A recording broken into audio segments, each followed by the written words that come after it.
Hey, this is Off the Cuff, and I'm Steve from TorahFamily.org.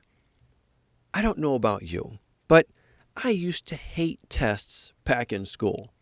But now, if it was a subject that I loved, well, I didn't mind those tests nearly as much. I was still nervous, of course, but I wasn't as nervous with those tests as with other subjects. However, tests were needed to see if I was ready to move on to the next subject or even the next grade. It's important to make sure we understand certain things correctly before we try to move forward. If we move forward with a wrong understanding of something, it could actually cause more difficulty or just bring more misunderstanding down the road. When reading a novel or studying history, you can't skip the front of the book and expect to fully comprehend what's going on in the back of the book. But that's what many try to do regarding the Bible. They focus more on the back of the book, the New Testament, without fully understanding what transpired in the front of the book, the Old Testament. Just because you think you understand the front of the book, because you've referenced certain parts of it from a biased understanding of the back of the book, well, it doesn't mean you fully get what's going on. So, in order to make sure we're following what the Scriptures teach us and not what pastors or teachers believe because of what was passed on to them, let's go over some questions. These questions will help us see if our understanding of the Scriptures is based on truth or just what others have been taught. Okay, you ready? Now, before we actually do this, we have all these questions on a PDF for you to print out and actually circle the answers you believe to be correct. So, to make this more effective, we ask that you hit pause here and print out the questions. The link to the PDF of the questions is below the description of this teaching. We'll go over the questions first. This will give you the opportunity to circle the answers. Then we'll go back and review them with the correct answers. So, take a quick moment to print out these questions now.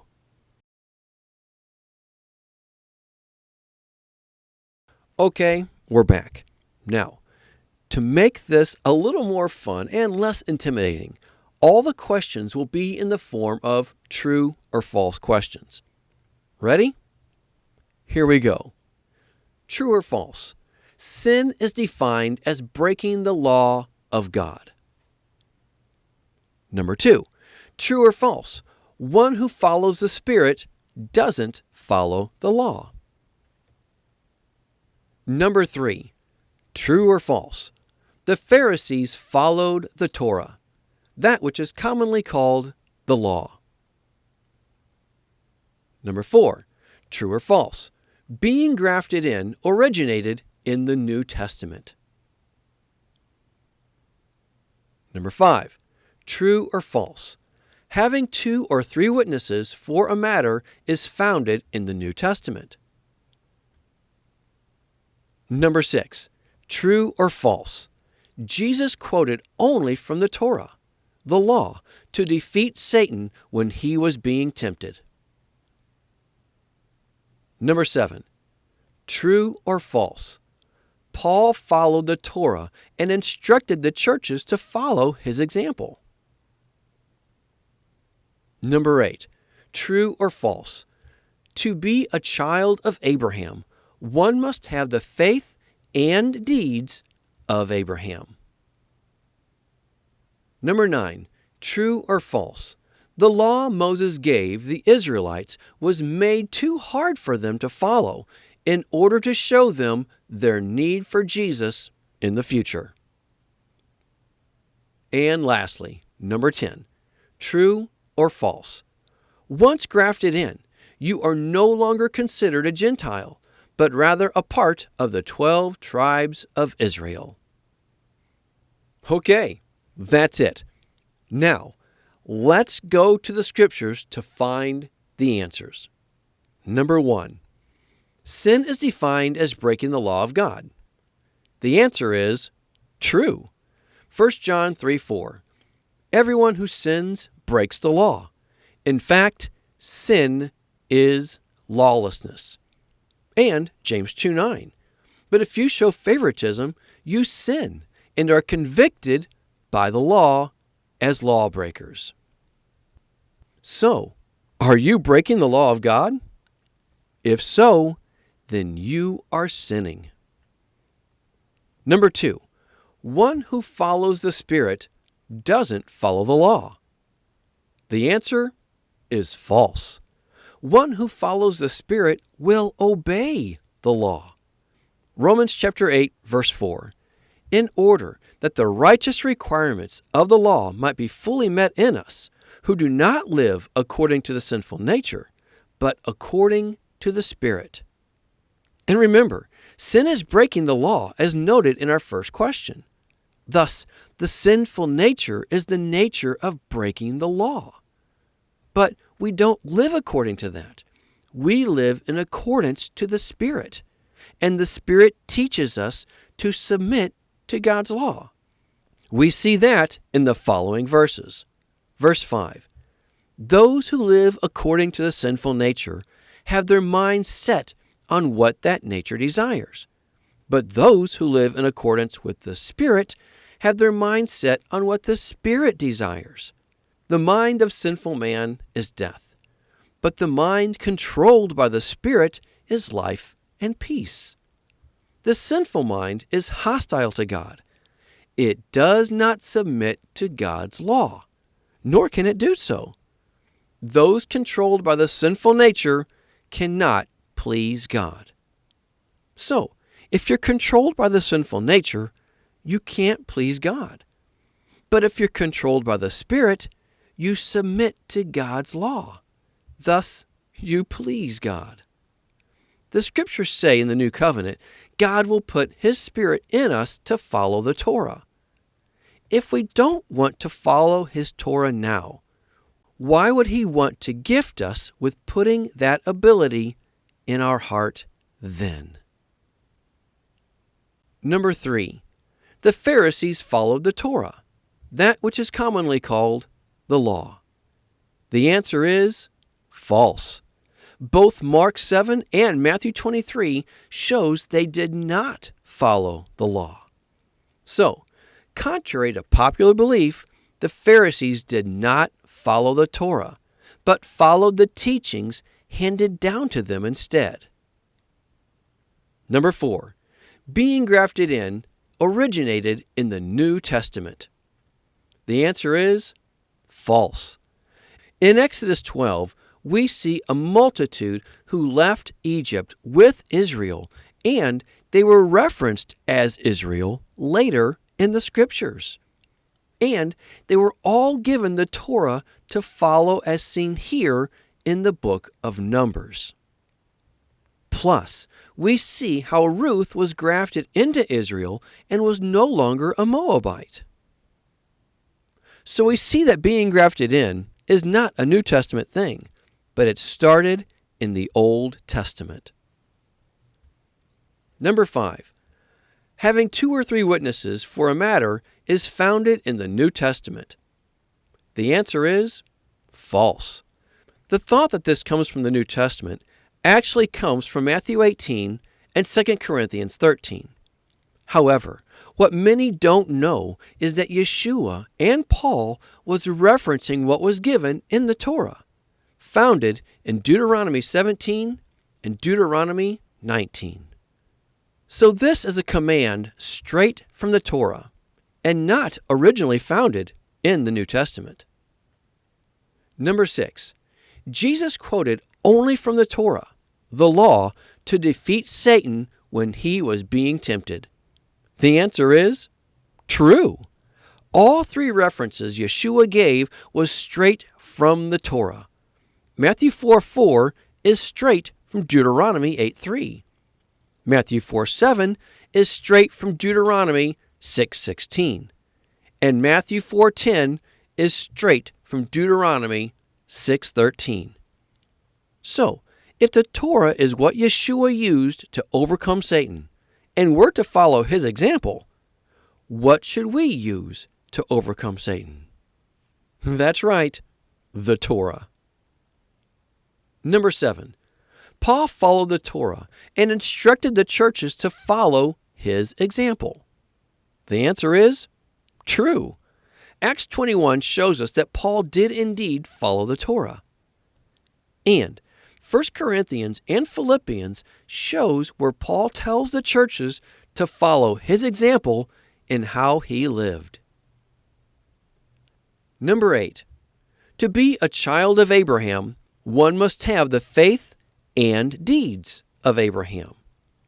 The answer is true. Many believe we only need the faith of Abraham to be considered the children of Abraham because of what we read in Galatians chapter 3. It says, "Understand then that those who believe are children of Abraham." But they forget the verses like James chapter 2, where James shows the faith of Abraham was founded through the works of Abraham. James 2:20, "You foolish man, do you want evidence that faith without deeds is useless? Was not our ancestor Abraham considered righteous for what he did when he offered his son Isaac on the altar? You see that his faith and his actions were working together, and his faith was made complete by what he did. And the scripture was fulfilled that says, Abraham believed God, and it was credited to him as righteousness, and he was called God's friend." You see that a person is justified by what he does, and not by faith alone.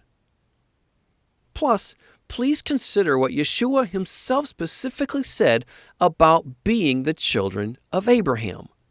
John chapter 8, verse 39. "Abraham is our father," they answered. "If you were Abraham's children," said Jesus, "then you would do the things Abraham did." Well, what did Abraham do? Genesis 26, verse 5.